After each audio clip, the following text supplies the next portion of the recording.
کو یہ بھی بات بتاتا چلوں ہے، یہ جو ہم لوگوں نے یہ سوچ رکھا ہوا ہے نا بھاجی ٹائم ہی نہیں لبدا ہے، وقت ہی نہیں ملتا ہے، یہ عذر کوئی نہیں چلنا ہے، یہ بات یاد رکھنا، یہ عذر کوئی نہیں. ہر بندہ غور کرے ہے جناب، ہر بندہ اپنے شوق کے لیے وقت نکالتا ہے کہ نہیں لگتا؟ رب کی عبادت کے لیے وقت نہیں ہے. اور یہ جو جوان آئے ہو نا کہنے لگے ٹائم ہی کوئی نہیں بھاجی میں کیا کروں گا. بھائی جان تم صرف پڑھتے ہو، تم صرف کیا کرتے ہو، گھر والوں سے لے کے کھاتے ہو ہے. اب میں بتاتا ہوں جڑے محنت کرتے سن. امام غزالی نے لکھا مکاشفۃ القلوب میں، کہتے ہیں کہ بندے نے ایک غلام خریدا ہے. اس غلام نے کہا میری 3 باتیں تم نے ماننی ہیں. انہوں نے کہا پہلی بات ہے جب نماز کا وقت ہو جائے نا مجھے روکنا نہ. انہوں نے کہا ٹھیک ہے. انہوں نے کہا دوسری بات یہ ہے سویرے کام کرائی راتی کام نہ کرائی. اس نے کہا ٹھیک ہے. اس نے کہا غلام کہہ رہا ہے، اس نے کہا تیسرا یہ ہے کہ گھر کے اندر نا مجھے سیپریٹ کوئی روم دینا ہے، کوئی کمرہ دینا ہے. انہوں نے کہا ٹھیک ہے آئیے. اب اس نے گھر کے اندر اس کو لا کے نا اس نے کہا جو تیری مرضی کا کمرہ ہے نا تو اس کو سلیکٹ کر لیا. جڑا سارے نا لماڑا کمرہ سی نا اس نے وہ سلیکٹ کیا. اب آپ کو پتہ ہے انسانی فطرت ہے، بندہ اپنے لیے اچھی چیز سلیکٹ کرتا ہے، اس کا انتخاب کرتا ہے. سب سے جو ماڑا کمرہ تھا نا امام غزالی کہتے ہیں اس نے اس کا انتخاب کیا. مالک کیا کہنے لگا؟ وہ کہنے لگا وہ بھی چنگا ہے وہ بھی چنگا ہے، لیکن یہی اس کا انتخاب کیوں کیا ہے؟ اس نے کہا او تینوں چنگا لگتا ہے، اے تینوں چنگا لگتا ہے، اے کمرہ میرے رب نو چنگا لگتا ہے. مطلب کیا تھا؟ مطلب یہ تھا رات کو جب سجدہ کرنا ہے تمہیں نہیں پتا، اس نے نہیں چنگا رہنا، اس نے نہیں رہنا، اس نے رہنا ہے. جس کے اندر کوئی عبادت کا شوق کروں گا، رب کی بارگاہ کے اندر قیام کروں گا، رکوع کروں گا. اب کیا تھا وہ جناب صبح کام کرنا، رات بھی عبادت کرتا تھا. اور کس ذوق کے ساتھ کرتا تھا؟ کہتے ہیں جب رات کا وقت ہوتا تھا نا سجدے میں جاتا تھا، دیوار کھلتی تھی یا کمرے کی یا اوپر روشن قندیل آتی تھی ہے تو وہ رب کی بارگاہ میں عرض کیا کرتا تھا؟ کہتا ہے یا اللہ، جملے دیکھو یار تڑپا دینے والے. کہتا ہے یا اللہ مالک کی خدمت نا تو نے میرے پہ واجب کی ہوئی ہے، تدی میں سویرے وہ خدمت کرنا وا. جی اے خدمت تو واجب نہ کیتی ہوندی پھر سویرے بھی تیرا ذکر سی، رات بھی تیرا ذکر سی. دیکھو یہ ترلا ڈال رہا سجدے کے اندر جا کے. اے نہیں سمجھتا پیا کہ پا دیکھو پائیں سویرے کام کرنا راتی عبادت بھی تو کرنا وا نا.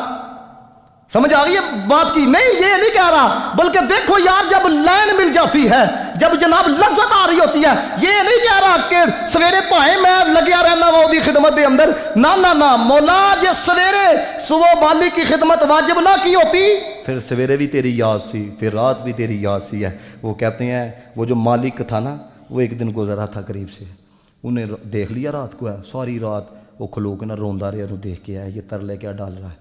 اس نے اگلے دن اپنی بیوی کو بلایا ہے، بیوی کو بلا کے وہ بھی اگلے دن ساری صبح تک دیکھتے رہے. وہ یہی ترلے ڈال رہا تھا یا اللہ اگر مالک کی خدمت نے واجب نہ کی ہوتی پھر سویرے بھی تیری یاد سی، رات بھی تیری یاد سی ہے. امام غزالی کہتے ہیں دونوں نے نا صبح سویرے اس کو بلایا، کہنے لگے آزاد کرتے ہیں تاکہ سویرے بھی یاد کریں رات بھی یاد کریں. اب دیکھو اگلا سٹیپ میں آپ کو بتانے لگا ہوں. جب بندہ اس کی مانتا ہے پھر وہ بھی مانتا ہے. پھر کیا ہوا؟ اس نے کہا میں تو راتی ترلے پانا ہاں اللہ واسطے ہے، ان کو پتہ لگ گیا ہے. کہتا ہے یا صاحب السری ان السر قد ظہر لا ارید حیواتی بعد ما اشتہر. کہتا ہے اے صاحب راز اون راز نہیں رہا. گل تے تیرے میرے اندر سی نا، ہن راز نہیں رہا، اب جینا نہیں چاہتا اب پاس بلا. امام غزالی کہتے ہیں بس اتنا کہنا ہی تھا، روح پرواز کی اللہ نے اپنے پاس بلا لیا. یہ وقت بھی آتا ہے. حضرت بابا فرید الدین گنج شکر رحمۃ اللہ تعالیٰ علیہ آپ فرماتے ہیں نا، آپ فرماتے ہیں 40 سال رب رسول نے جو آکھیا ہے میں کیتا ہے. ہن ایسا وقت آ گیا اسی جو کہنے ہیں رب اونج کر چھڑدا ہے. اور میں حقیقت بات بتا رہا ہوں یہ وقت آتا ہے کیسا. مجھے ایک بزرگ نے بتایا، وہ کہتے ہیں جس کی دعا قبول نہ ہوتی ہو، غازی علم الدین شہید رحمۃ اللہ تعالیٰ اس کا نام لے کے واسطہ ڈال کے دعا کرے اللہ دعا کو رد نہیں کرتا. جوان ہے نا کیوں رد نہیں ہوتی ہے؟ کیوں دعا اللہ تعالیٰ رد نہیں کرتا؟ پتہ ہے اس لیے کہ جو اس کے نام پہ مر جاتا ہے وہ زندہ رکھتا ہے. اب میں پڑھا تھا حضرت معروف کرخی رحمۃ اللہ تعالیٰ، یہ آپ کو بتانے لگا ہوں یار. میں کہتا ہوں جو کر رہا ہے اس کا کیا معاملہ ہے؟ وہ یار جو نام لے کے دعا کرتا ہے اس کی قبول ہو رہی ہے، تو جو کر رہا ہے اس پہ کتنا کرم ہوگا ہے. حضرت معروف کرخی رحمۃ اللہ تعالیٰ علیہ، یہ سلسلہ قادریہ کے بہت بڑے بزرگ ہیں، ان کے پاس نا ان کا ایک مرید آیا، کہنے لگا حضور رات کو میں نے نا بڑی ایک عجیب بات دیکھی ہے، کل میں نے بڑی عجیب بات دیکھی ہے۔ آپ نے کہا وہ کیا ہے؟ میری بیوی کہنے لگی مچھلی کھانی ہے، تو میں مچھلی لینے کے لیے بازار چلا گیا۔ تو بازار جب میں مچھلی لینے کے لیے گیا نا تو سامان چونکہ زیادہ ہو گیا تھا، تو میں نے ایک لڑکے کو دیکھا ہے، عمر چھوٹی تھی، ہے بچہ ہی تھا، تو میں نے اس کو کہا تجھے میں اتنے درہم دوں گا، تو میرے ساتھ یہ سامان اٹھا میرے گھر تک چھوڑا ہے۔ انہوں نے کہا ٹھیک ہے۔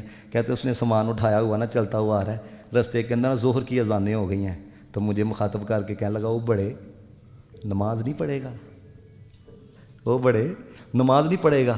کہتے ہیں مجھے یوں محسوس ہوا کہ جس طرح غفلت سے اٹھا کے اس نے مجھے بیداری کی طرف لے آیا ہے۔ تو کہتے ہیں وہ جو میں نے ہاتھ کے اندر اس کا تھیلا پکڑایا ہوا تھا نا مچھلی والا، تو اس نے وہ باہر رکھ دیا۔ تو میں اپنے آپ کو مخاطب کر کے کہنے لگا اس نے تھیلے کو نماز پہ قربان کیا ہے، تو مچھلی کو نہیں قربان کر سکتا؟ اس نے تھیلے کو کیا ہے، اب دیکھو وہ بچا گیا ہے۔ کہتے ہیں یہ بھی اس کے ساتھ ہے۔ اب یہاں سے ذرا غور کرنا، جی این جی بچہ کہندا نہیں جناب ایسے ہی گزر جاتے ہیں گھر کی طرف ہے، تے انہیں بھی جانا ہی مسجد کی طرف ہے۔ پتہ چلیا پائیں بچہ ہوئے لو لائی ہوئے، پائیں وڈا نال لگ جی وہ بھی لو آ چھڑدا پیا بچہ نہیں جنہیں لو لائی ہوئے وہ پھر بڑا ہے۔ ان اکرمکم عند اللہ اتقاکم۔ وہ کہتا ہے نماز پڑھی، میں باہر آیا تو جب گھر کی طرف لے کے گئے وہ سامان، تو میں نے اپنی بیوی کو نا یہ ساری بات سنائی اس بچے کی ہے۔ وہ کہتے ہیں میری بیوی کہنے لگی میں مچھلی پکاتی ہوں، اس کو کھلا کے بھیجنی ہے۔ وہ کہتے ہیں میں نے اس کو کہا تم ٹھہرو، میں نے یہ نہیں کہا تمہیں مچھلی ابھی کھلانی، میں نے کہا تم ٹھہرو ابھی ہمارے پاس ہے۔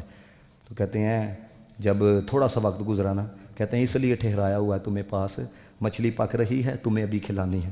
اب سننا ذرا، بچہ ہے بچہ، میں نے پہلے کہا نا حضرت بانا کوئی نہیں جو چلنا ہے، بچہ تھا وہ ہے، وہ کہنے لگا میں نے مچھلی نہیں کھانی اس لیے کہ میں نے نفلی روزہ رکھا ہوا۔ میں نے کیا رکھا ہوا ہے؟ تربیت ہے نا جناب، جس کو آپ بس لو لگوا دو ہے، جس کو ذوق شوق وہ پیدا فرما دے ہے۔ تو کہتے ہیں میں نے مچھلی نہیں کرنی، اس نے کہا چلو افطاری ہمارے پاس کرنا ہے۔ اس نے کہا جی ٹھیک ہے۔ اب جب یہ ہمیں بھر لی نا تو کیا کہتا ہے میں نے چونکہ جتنے کمانے تھے کما لی ہیں، یہ بتاؤ مسجد کدھر ہے؟ کہتے ہیں میں نے مسجد بتائی، افطاری تک وہ مسجد کے اندر ہی موجود رہا ہے۔ کہتے ہیں جب روزہ اس نے افطار کر لیا، میں نے کہا گھر چلو ہے تمہارے لیے کچھ تیار کیا ہوا ہے۔ اس نے کہا عشاء کے بعد جائیں گے۔ کہتے ہیں عشاء کا مسجد کے اندر عشاء کی نماز جب پڑھ لی نا تو گھر کے اندر لے کے گیا ہے۔ کہتے ہیں گھر کے اندر 3 کمرے تھے۔ کتنے؟ 3 کمرے تھے۔ میں نے کہا ایک میرا اور میری بیوی کا، ایک میری 20 سال کی مزدور بیٹی تھی ہے اس کا کمرہ تھا، چل نہیں سکتی تھی، تیسرے کمرے کے اندر ہم نے اس کو جگہ دے دی ہے۔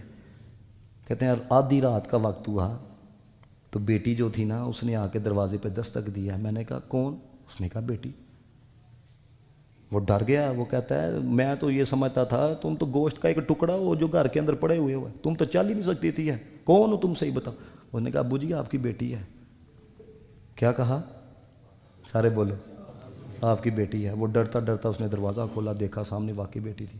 اس نے کہا تو مزدور تھی 20 سال سے ہے، یہ کیا ہوا ہے؟ اس نے کہا وہ جو بچہ نہیں لائے تھے وہ دیاں تسی تعریفاں کرتے پہ ہو۔ میں کہا ایڈے ہی چنگا تے چلو واسطہ پا کے دعا کرنی ہے۔ میں دعا کی ہے، دیکھو اللہ تعالیٰ نے بنائی عطا فرمائی۔ دیکھا ہے یہ نہیں ہوندا ہے اے بڑا وڈا جے ہے، اے پہنچیا ہے، اے کوئی چھوٹا ہے، چھوٹا بھی لو لا لے تے حضرت واسطہ پا کے دعا منگی اللہ کرم فرما دے۔